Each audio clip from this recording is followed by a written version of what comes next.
The world runs on two forces. That is the yin and the yang. The yin being the feminine, the passive, the stillness, the inward world. The yang being the outward world, the movement, the logic, the boldness.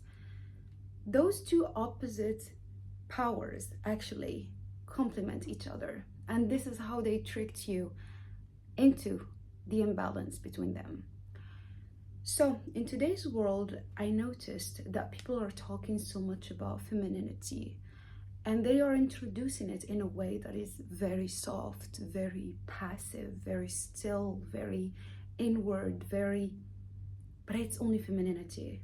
Or they're talking about masculinity, introducing it as very bold, action, outworld, you focus on the outer world and so on, without actually focusing on the feminine side.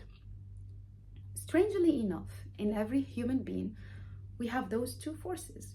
If you are incapable of balancing between the feminine and the masculine within yourself, you're going to fail to balance that or project balance to the outside world.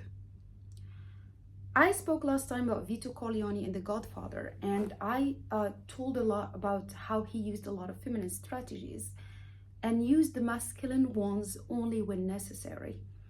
The reason why I was fascinated by Vito Corleone is because Vito Corleone is one of the most fascinating characters out there.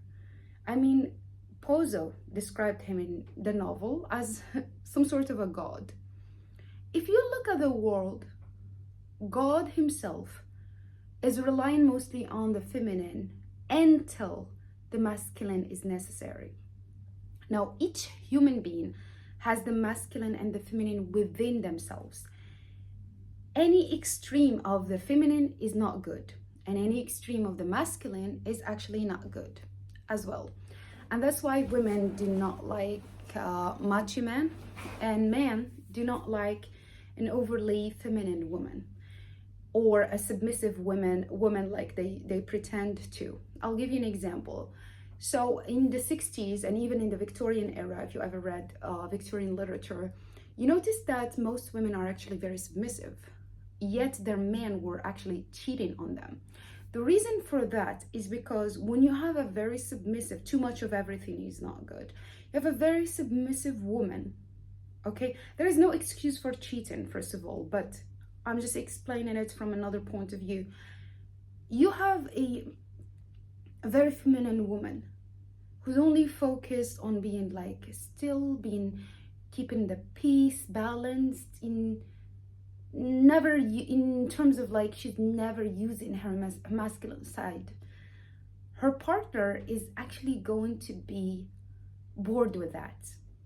And if you have a macho man who's very strong, masculine all the time, his woman is going to get bored of that. She's going to be like, where is his soft side? And that's why you got a lot of women asking, where is the man's soft side?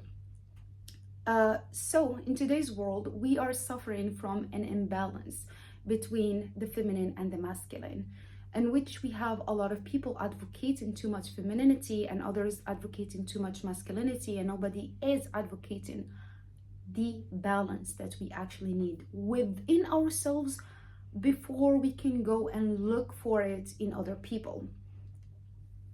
Here's what I came to understand. Feminine builds trust. Masculine builds respect.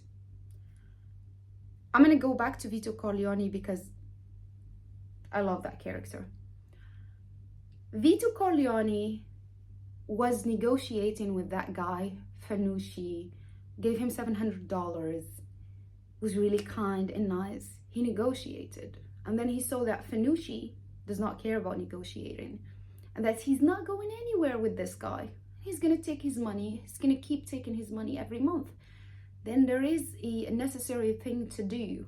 That's when he decided to kill him. He used force, masculine.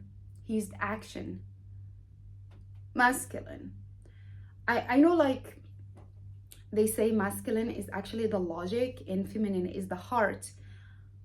Honestly, I don't really agree with that much, because femininity is based on indirect tactics that take time and certain strategies to be built, in comparison to masculinity. Masculinity is actually very direct, very action, I forgot the word. It's action driven mostly. So I did like Viti Corleone because of that. Soft and feminine when necessary, masculine and harsh when necessary. This does not apply to today's men or even women. Because women, they're either passive and they're avoiding confrontation, and when they have a problem with a partner, they go and talk about that problem to another female friend. They never face the partner. And men are too masculine and, nowadays men are not too masculine, they're actually too feminine, and they lack masculinity, which is a quite of an imbalance. As I said, femininity builds trust. When Vito spoke to Finucci, he built trust with that guy. That guy actually trusted him. He's not going to do anything to me. When he killed him, he gained the respect of society. Masculinity builds respect. And that is why men who are not action driven, who do not act when necessary, who do not defend themselves in front of other men, are deemed to be fragile and weak, and they're even called women. Femininity builds trust.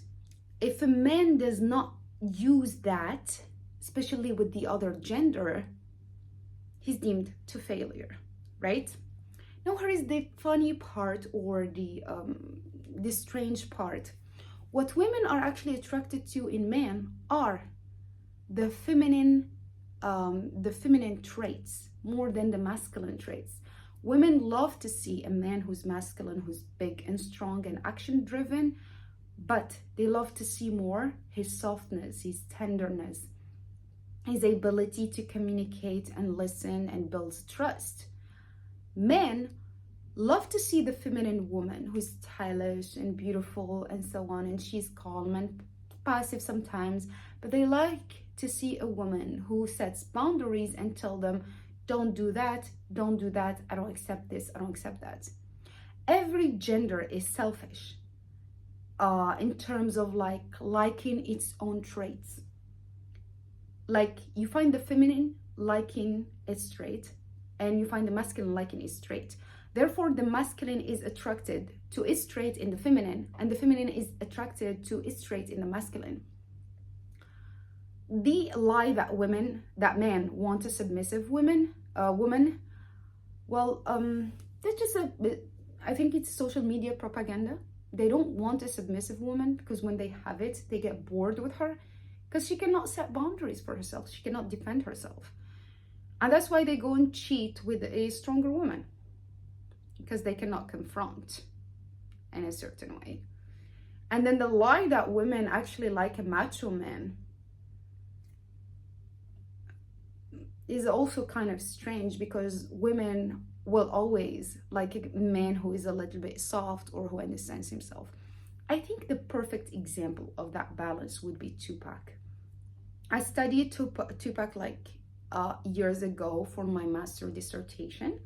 I studied the Black Panther Party and the influence of his mother on him and other aspects of Tupac. You may think that Tupac is a contradiction. He's a walking contradiction. That's how people used to think. But in reality, he was a perfect balance of feminine and masculine. He knew how to balance the yin and the yang within him. When you see Tupac, you think he's a gangster with whatever clothes he's wearing, whatever image he's representing to society.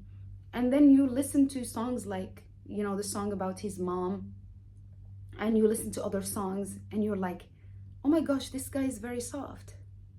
And then you see Tupac talking to other women and he's very soft. Tupac is never harsh with other women.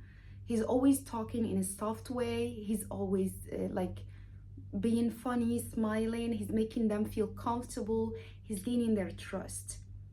But then the image he represents is of a masculine man. And that's why a lot of his peers at that time were like, whenever we walked, women were just throwing themselves on Tupac.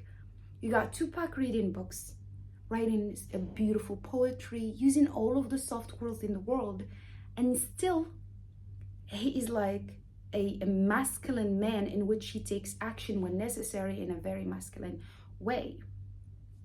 We have an imbalance between feminine and masculine in today's world. Nobody knows how to balance that within themselves, let alone in others. Like, you cannot try to find a partner when you are like within yourself, you're actually not balanced. Your feminine side, you're ignoring your feminine side as like, oh, that's weak. And for women, you're ignoring your masculine side as like, people are not going to accept that, or I'm going to be like, I'm going to have few people around me or something like that. And that is the lie that is being feeding both genders, because it's really dangerous for men not to have a feminine side, to ignore their feminine side. Is very dangerous for them, because the feminine is about going inward. If the man is not reflecting inward and he's constantly taking action, that means that his inner world is a mess. And if the woman is always inward and she's not taking outside action, that means that her world outside is a mess. You understand me? So I hope that helps you understand feminine and masculine energy in a different way, I hope. Next time I will be talking about how to master the masculine and how to master the feminine. Thanks so much for watching, and I'll see you next time. Bye bye.